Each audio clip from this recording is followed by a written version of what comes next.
महाभारत काल की बात है। एक बार कृष्ण और बलराम किसी जंगल से गुजर रहे थे।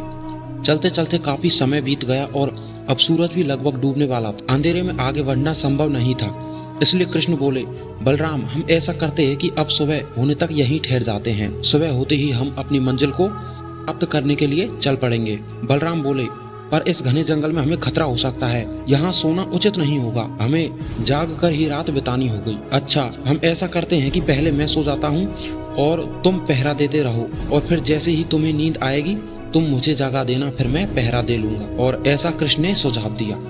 बलराम तैयार हो गए। कुछ ही पलों में कृष्ण गहरी नींद में चले गए और तभी बलराम को एक भयानक आकृति उनकी ओर आती हुई दिखाई दी। वो कोई राक्षस था। राक्षस उन्हें देखते ही जोर से चीखा और बलराम बुरी तरह से डर गए। इस घटना का एक विचित्र असर हुआ। भय के कारण बलराम का आकार कुछ कम हो गया और उस राक्षस का आकार कुछ बड़ा हो गया। उसके बाद वह राक्षस एक बार फिर और जोर से चीखा और पुनः बलराम काफी डर गए। इससे बलराम का आकार और थोड़ा छोटा हो गया और राक्षस का आकार पहले से और भी बड़ा हो गया। राक्षस धीरे धीरे बलराम की ओर बढ़ने लगा।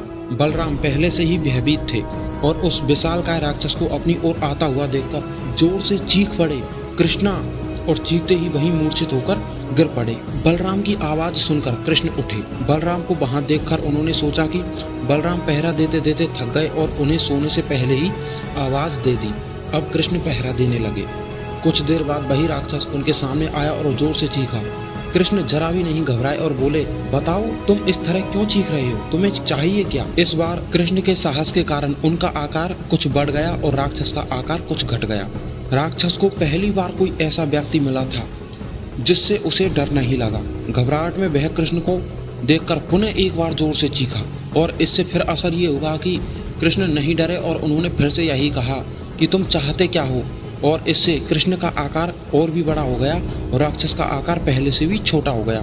फिर एक आखिरी प्रयास में राक्षस पूरी ताकत से चीखा, पर कृष्ण मुस्कुरा कर उठे और फिर से बोले, बताओ, तुम्हें चाहिए क्या?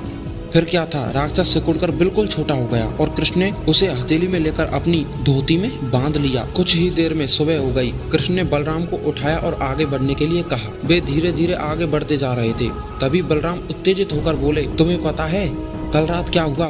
मैंने एक भयानक राक्षस देखा जो हमें मारने आया था। तभी कृष्ण बोले, रोको रोको। बलराम को बीच में ही टोकते हुए कृष्ण ने अपनी धोती में बंधा हुआ राक्षस निकाला और बलराम को दिखाते हुए बोले, कहीं तुम इसकी बात तो नहीं कर रहे हो? बलराम बोले, हाँ, ये वही है, पर कल जब मैंने देखा तो इसका आकार बहुत बड़ा था, यह इतना छोटा कैसे हो गया? बलराम आश्चर्यचकित होते हुए बोले। श्री कृष्ण बोले, जब जीवन में तुम किसी ऐसी चीज से बचने की कोशिश करते हो जिसका तुम्हें सामना करना चाहिए, तो वो तुमसे बड़ी हो जाती है और तुम पर नियंत्रण करने लगती है। लेकिन जब तुम उस चीज का सामना करते हो जिसका सामना तुम्हें करना चाहिए, तो तुम उससे बड़े हो जाते हो और उसे नियंत्रित करने लगते हो। दोस्तों, ये राक्षस दरअसल हमारी जिंदगी में आने वाली चुनौतियां हैं। अगर हम इस चुनौतियों को टालते हैं तो ये और भी बड़ी होती जाती हैं। आखिर में इन चुनौतियों पर हमें कंट्रोल करना जरूरी होता है और जब हम इन पर कंट्रोल कर लेते हैं तो ये और भी छोटी हो जाती हैं। इस प्रकार चुनौतियों का डटकर सामना करने से वो और भी छोटी हो जाएंगी, जिससे हम उन पर आसानी से नियंत्रण कर सकते हैं और सफल हो सकते हैं। दोस्तों, अगर आज की कहानी आपको पसंद आई हो तो चैनल को सब्सक्राइब करके ही जाएं।